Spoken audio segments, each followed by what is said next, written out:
दोस्तों कहते हैं कि action speak louder than words. Bharat ने जो इस समय एलएसी पर रुख अपनाया है उससे चीन बुरी तरह से बौखलाया हुआ है और उसकी यह बौखलाहट उसके ग्लोबल टाइम्स के इस ट्वीट से पता चल जाती है।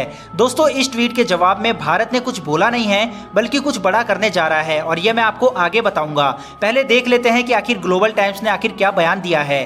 दरअसल दोस्तों चीन का सरकारी अखबार ग्लोबल टाइम्स ने भारत को धमकी देते हुए कहा है कि अगर युद्ध होता है तो नई दिल्ली की हार निश्चित है।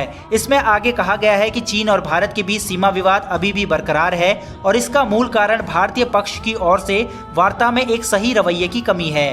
वास्तविक स्थिति के इतर भारत की मांगे अव्यवहारिक होती है। दोस्तों चीन का यह बयान भारत और चीन के बीच चली 8 घंटे लंबी बातचीत के बाद आया है। दरअसल डेप्सांग बुल्ज एरिया में कई जगहों पर भारत और चीन के सैनिक अड़े हुए हैं। पीएलए भारतीय सैनिकों को पिछले साल से ही अपने पारंपरिक पेट्रोलिंग पॉइंट PP10, 11, 11A, 12 और 13 के साथ साथ डैमचुक सेक्टर में ट्रैंग जंक्शन चार्डिंग निंगलुंग नाला तक जाने नहीं दे रही है। चीनी सैनिकों ने इन इलाकों के रास्ते रोक रखे हैं। अब दोस्तों चीन इतना ज्यादा बौखलाया हुआ क्यों है? इसके 3 मेजर कारण है। पहला, भारतीय सेना ने यह साफ कर दिया है कि आपको इन इलाकों को जल्द से जल्द खाली करना होगा वरना हम अपने तरीके से इसे खाली करवाएंगे, जबकि चीन इसको अपना इलाका मानता है।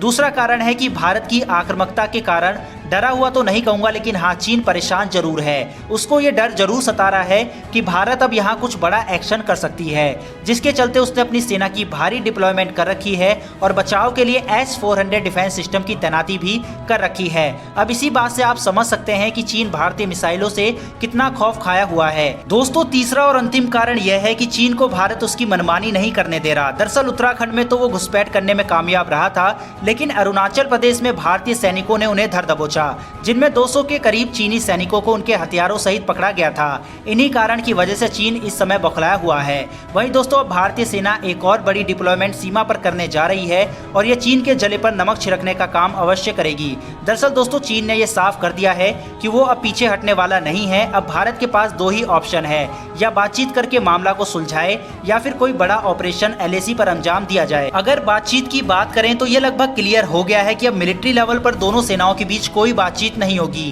क्योंकि चीन का इस बातचीत को लेकर जो रवैया रहा और उसके बाद जो बयान आया उससे भारत के पास कूटनीतिक दांवपेच खेल चीन पर दबाव बनाना या फिर युद्ध करना, यही 2 विकल्प इस समय भारत के पास मौजूद है। वहीं पीछे ना हटने पर भारत ने एक्शन लेने का ऐलान कर दिया है।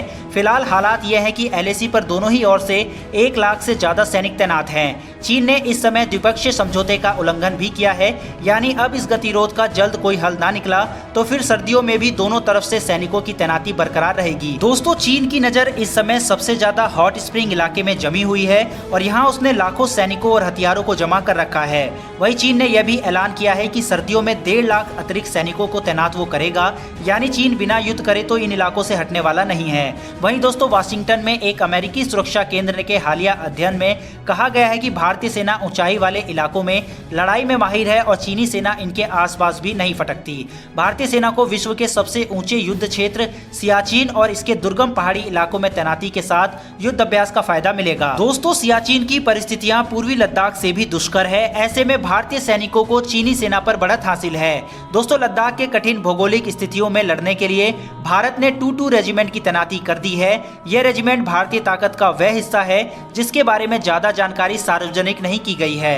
भारत की 22 रेजिमेंट को शुरुआती दिनों में CIA द्वारा ट्रेनिंग दी गई है। यह रेजिमेंट बेहद ही गोपनीय तरीके से आज भी कार्य कर रही है। पहले इस रेजिमेंट में तिब्बती सैनिकों को भर्ती किया जाता था, मगर अब गोरखा जवान भी इस रेजिमेंट का हिस्सा बन रहे हैं। भारत ने पिछले कुछ महीनों में चीनी सीमा से सटे 3 अलग अलग इलाकों में सैनिक टुकड़ियों और युद्धक विमानों की तैनाती भी की है। अब भारत चीन की सीमा पर नजर रखने के लिए करीब 2 लाख सैनिकों को तैनात कर दिया है और यह पिछले साल के मुकाबले 40% ज्यादा है।